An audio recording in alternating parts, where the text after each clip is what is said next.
In a world that's constantly pulling for our attention, just screaming for it, how do we actually find any real inner peace? Well, today, we're going to explore the timeless wisdom of three incredible poet saints.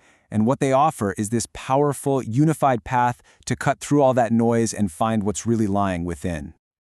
So let me ask you this. Does your mind ever just feel frantic?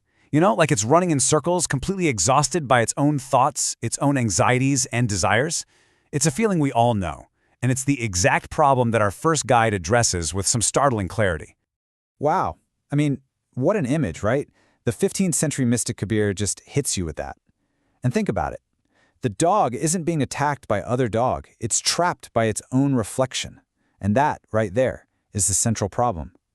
The mind getting lost in and fighting against its own made-up illusions. Now, to help us see this really clearly, Kabir uses a whole series of brilliant animal metaphors. Each one is like a little diagnosis for the specific ways our mind traps itself. And yeah, it all starts with the one we just saw.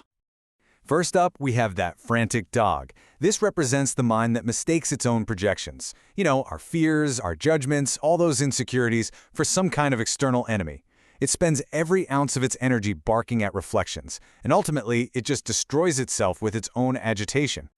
And then there's the lion. It sees its own powerful reflection in a well, and it immediately perceives a rival. So it roars, and of course, the echo roars right back. And in this big, final act of pride, it leaps into the well to attack the image, only to meet its own end. This is just a brilliant illustration of how our ego-driven reactions to illusion can be completely self-destructive. Next, he gives us this image of a powerful elephant, blinded by its own passion. It starts attacking its reflection in a crystal boulder, fighting something that has absolutely no substance. It's a perfect metaphor for how we totally exhaust ourselves fighting against things that are just appearances. And finally, there's the monkey. He's got a fistful of sweets, but because he refuses to just let go, his hand is trapped.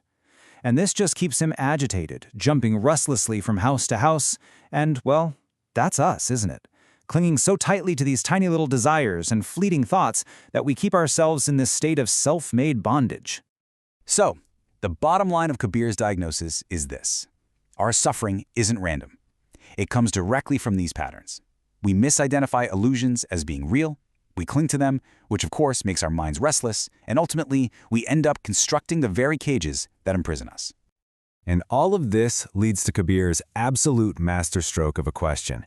He sees us like a parrot chained to its perch, and he just asks, "Who has caught you?" And that question, it turns everything inward. The chain isn't external. The captor is ourselves. So if we are our own captors, how in the world do we get free? Well, our next guide, she offers a path. So if Kabir gives us the diagnosis, you can think of the poet Saint Mira as offering a powerful prescription. She shows us a way out of that glass temple, but it's not through some intellectual analysis. It's through a radical redirection of the heart.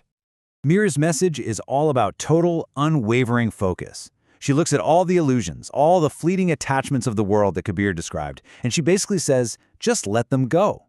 Pour all of that energy, all of that love and attention into one single, constant, divine point. This practice is called sublime surrender, but it's not about giving up, it's about giving over. By anchoring your awareness in something eternal, you find a kind of stability that the ever-changing world of reflections can never, ever offer you. It's a way to find real security. Now, our third guide, Tukaram, offers a path that feels just profoundly gentle and simple. He kind of builds on the ideas of both Kabir and Mira, and he frames the entire spiritual journey as a simple act of coming home. Tukaram speaks directly to that restless mind, the monkey mind, and he asks it a simple question. Why are you wandering around out there? He identifies the external world as the source of distraction, of maya or illusion, and he points us back to our inner self as the only real home, the only place of true belonging. And the distinction he makes is so simple. The search outside, that just leads to endless wandering in a world of illusion and agitation. But the journey inside, that's a return home, to reality, to a state of peace and belonging. The answer isn't out there somewhere, it's already within. So we have Kabir's deep inquiry, we have Mira's passionate devotion, and we have Tukaram's gentle return. Now, they might seem like different paths, but what's so incredible is how they all converge on one single powerful and unifying practice. When you put all their wisdom together, this clear pattern just emerges. Kabir teaches us to recognize illusion through self-inquiry. Mira teaches us to transcend it through loving devotion. And Tukaram teaches us to find peace by constantly returning inward. 3 masters, 3 methods, all pointing to the exact same core action. And that core action is called smarana in Sanskrit, which means remembrance.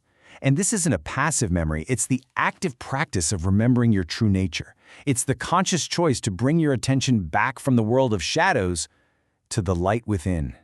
So how do we actually do this? Well, it really just boils down to these 3 steps. First, you notice when you're caught. That's Kabir's lesson. Are you the dog barking at a reflection right now? Second, you redirect that energy with love. That's Mira's path. And third, you just gently, consistently return home. That is the simple, beautiful instruction of Tukara. And ultimately, this is what the practice offers. Remembrance is the bridge. It's what carries us from the frantic energy of that glass temple to the quiet sanctuary of our own heart. It transforms our everyday life into a journey of awakening. So the final question is for you. In your own life, when you feel lost or agitated, where do you look for your home? Is it out there, in the world of reflections, or is it in the simple, profound act of remembering what is already within?